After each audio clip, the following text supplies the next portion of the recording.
আসসালামু আলাইকুম এভরিওয়ান, আশা করি সবাই ভালো আছেন। আলহামদুলিল্লাহ, আপনাদের সবার দোয়ায় আমিও অনেক ভালো আছি। আজকে আপনাদের সাথে আমি খুবই ইন্টারেস্টিং একটা বিষয় শেয়ার করব। বিষয়টা হলো, আমরা আমাদের আশেপাশে প্রতিনিয়ত শরীর পুড়ে যাওয়ার ঘটনা অহরহ শুনতে থাকি। শুধু আশেপাশে থেকেই শুনি না, এই ঘটনাটা মানে এই যে পুড়ে যাওয়া এই বিষয়টা আমাদের সাথেও প্রতিদিন হয়ে থাকে। যারা গৃহিণী প্রতিদিন রান্না বান্না করে তাদের কথা তো বাদই দিলাম। রান্না করতে গেলে প্রতিদিনই একটু একটু আগুনের ছ্যাঁকা খেতেই হয়, এটা ন্যাচারাল কথা। কিন্তু এছাড়াও অনেক সময় দেখা যায় যে আমাদের শরীরে অ্যাক্সিডেন্টালি গরম পানি পড়ে গেল, অথবা আগুনে হাতটা পড়ে গেল, অথবা গরম তরকারি শরীরের উপরে পড়ে গেল, এমনকি অনেক সময় কারেন্টের শক খেয়েও মানুষের শরীর পুড়ে যেতে পারে। অর্থাৎ এই যে বার্ন বা শরীর পুড়ে যাওয়ার ঘটনাটা, এটা অহরহ আমরা দেখে থাকি। আর ইদানিং তো আমাদের দেশে এত বেশি বার্ন অ্যাক্সিডেন্ট হয়, কিছুদিন পরপরই নিউজ শোনা যায় যে ওখানে আগুন লেগেছে, ওইখানে পুড়ে সব ছাই হয়ে গিয়েছে। সেই অ্যাক্সিডেন্টগুলোতে শুধুমাত্র জিনিসপত্রও পুড়ে না, মেইন জিনিস যেটা পোড়ে সেটা হলো মানুষ। মানুষ যত বেশি ক্ষয়ক্ষতির সম্মুখীন হয়, মানে মানব দেহে যতটা পড়ে, সেটা তো আসলে কোনোভাবেই পূরণ করা সম্ভব না। এই বার্ন বা শরীর পুড়ে যাওয়া নিয়ে আজকে আমি খুবই ইন্টারেস্টিং একটা কথা শেয়ার করব। এটা যদি আপনারা একটু মনোযোগ সহকারে শুনেন, আপনারা আশ্চর্য হবেন যে আসলেই বিষয়টা এমন হয়। বিষয়টা তো এমন হবার কথা ছিল না, তাহলে এমন হলো কেন? তো সেটাই আমি বলবো। এতক্ষণ আপনাদেরকে পুড়ে যাওয়ার কথা বললাম, আমি নিজের কথাও শেয়ার করি। এই যে দেখেন, 2 দিন আগে আমার নিজের হাত পুড়ে গিয়েছে। এই যে দেখা যাচ্ছে কিনা দেখেন, কয়েকদিন আগের ঘটনা এটা। এখন একটু ব্যথা কমে গেছে এবং দাগটাও হালকা হয়ে গিয়েছে। প্রথম কয়েকদিন প্রচণ্ড ব্যথা ছিল। তো যাই হোক, আমার সাথেও এই ঘটনা নিত্যদিন হয়ে থাকে আর কি। তো আজকে এই পোড়া বিষয়ে যেই কথাটা বলবো সেটা হলো, মানুষের শরীরে সাধারণত 2 ধরনের পোড়া হয়। একটা হলো সুপারফিশিয়াল বার্ন, যেটা হলো একদম স্কিনের উপরের দিকটাতে পুড়ে যায়, মানে সেই বার্নটা ভিতরে প্রবেশ করে না। স্কিনের যে এই যে উপরের চামড়াগুলো আছে, উপরের যে লেয়ার আছে, সেই লেয়ারটাই শুধু পড়ে। আমরা জানি স্কিনের অনেকগুলো লেয়ার। এই যে একটা লেয়ার দেখতে পাচ্ছি, ভিতরে আরো কয়েকটা লেয়ার রয়েছে। এই যে সবার উপরে আমরা যেই লেয়ারটা দেখতে পাচ্ছি, এই লেয়ারটার নাম হলো এপিডার্মিস। এই এপিডার্মিসের নিচে স্কিনের আরও লেয়ার রয়েছে, সেই লেয়ারগুলোর নাম হলো ডার্মিস, হাইপোডার্মিস, এবং আরও কয়েকটা লেয়ার রয়েছে এই স্কিনে।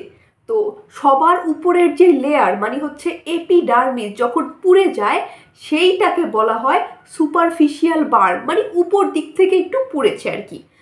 আর ভিতরের যে লেয়ার রয়েছে সেই লেয়ারগুলো যখন পুড়ে যায়, মানে স্কিনের সবগুলো লেয়ার, ভিতরের সব লেয়ার যখন পুড়ে যায়, সেটাকে বলা হয় ডিপ বার্ন, মানে ভিতর থেকে বার্ন হয়েছে। তো আজকের মজার বিষয়টা এইখানেই। এই যে আমাদের যখন সুপারফিশিয়াল বার্ন হয়, মানে শুধুমাত্র উপরে উপরে একটু পুড়ে যায়, তখন খেয়াল করলে দেখবেন যে আমাদের অনেক ব্যথা হয়। মানে এই অল্প একটু বার্নের জন্যই বা উপরের বার্নটার জন্যই আমাদের অনেক ব্যথা হচ্ছে। দেখা যাচ্ছে যে উপরে একটু পুড়েছে, ভিতরে কোনো কিছু পুড়ে নাই, কিন্তু আমাদের অনেক বেশি ব্যথা হচ্ছে, জ্বালা পোড়া হচ্ছে। কিন্তু এই ব্যথাটা ডিপ বার্নের ক্ষেত্রে হয় না। অবাক করার মতো বিষয় না? ডিপ বার্ন তো অনেক বেশি বার্ন, এটাতে তো আরও বেশি ব্যথা হওয়ার কথা ছিল, কিন্তু এই ডিপ বার্নের ক্ষেত্রে ব্যথা হয় না।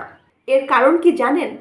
এর কারণ হলো, ডিপ বার্ন বলতে আমি একটু আগেই বুঝিয়েছি যে ভিতরের স্কিনের যে সবগুলো লেয়ার আছে সবগুলো পুড়ে যায়। যখন স্কিনের সবগুলো লেয়ার পুড়ে যায়, সেটাকে বলা হয় ডিপ বার্ন, মানে ভিতরের একদম ভেতর থেকে পুড়ে গিয়েছে, সেটা হলো ডিপ বার্ন। আর এই ডিপ বার্ন যখন হয়, তখন স্কিনের ভেতরের লেয়ারগুলোতে ব্লাড ভেসেল থাকে, মানে যার মাধ্যমে আমাদের এই লেয়ারগুলোতে রক্ত চলাচল সম্পূর্ণ হয়, মানে রক্তর সাপ্লাইটা যার মাধ্যমে হয় সেটাকে বলা হয় ব্লাড ভেসেল আর কি। তো স্কিনের ভিতরে এই ব্লাড ভেসেল থাকে।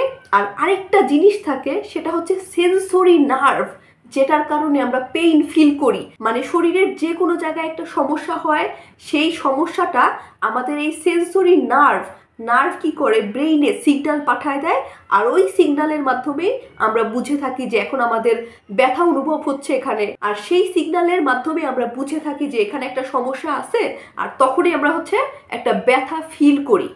তো এই যে স্কিনের ভেতরে যে ব্লাড ভেসেলগুলা, আর্টারিগুলা এবং সেন্সরি নার্ভগুলা থাকে, যার মাধ্যমে আমরা সেন্সেশন বা অনুভূতি ফিল করি, সেই নার্ভ এবং আর্টারিগুলো যখন ডিপ বার্ন হয়, তখন স্কিনের সব লেয়ারের সাথে সাথে এই নার্ভ এবং আর্টারিও পুড়ে যায়। আর এই পুড়ে যাওয়ার কারণেই আমরা ডিপ বার্নের ক্ষেত্রে, মানে ভিতর থেকে যখন বার্ন হয়, সেই বার্নের ক্ষেত্রে কোনো পেইন, ব্যথা ফিল করি না। কিন্তু সুপারফিশিয়াল বার্নের ক্ষেত্রে তো এইরকমটা হয় না। ভিতরের সেন্সরি নার্ভটা তো এই সুপারফিশিয়াল বার্নের ক্ষেত্রে ঠিক থাকে, মানে যেহেতু এই বার্নটা ভিতরে পৌঁছায় না, তাই সুপারফিশিয়াল নার্ভটা তো অক্ষুণ্ণ থাকে। সুপারফিশিয়াল নার্ভের তো কোনো সমস্যা হয় না। তাই আমরা যখন একদম উপরের দিকটাতে, অর্থাৎ স্কিনের উপরের সারফেসে আমাদের যখন পুড়ে যায়, তখন আমরা ব্যথা ফিল করি। তো বিষয়টা অনেক ইন্টারেস্টিং না, যে অল্প পোড়ার জন্য আমরা প্রচণ্ড ব্যথা ফিল করতেছি, কিন্তু আমাদের যখন বেশি পুড়ে যাচ্ছে, স্কিনের সব লেয়ার পুড়ে একদম ড্যামেজ হয়ে গেছে, তখন আমরা কোনো ব্যথাই ফিল করতেছি না। এটাই ছিল আমার আজকের ইন্টারেস্টিং বিষয়।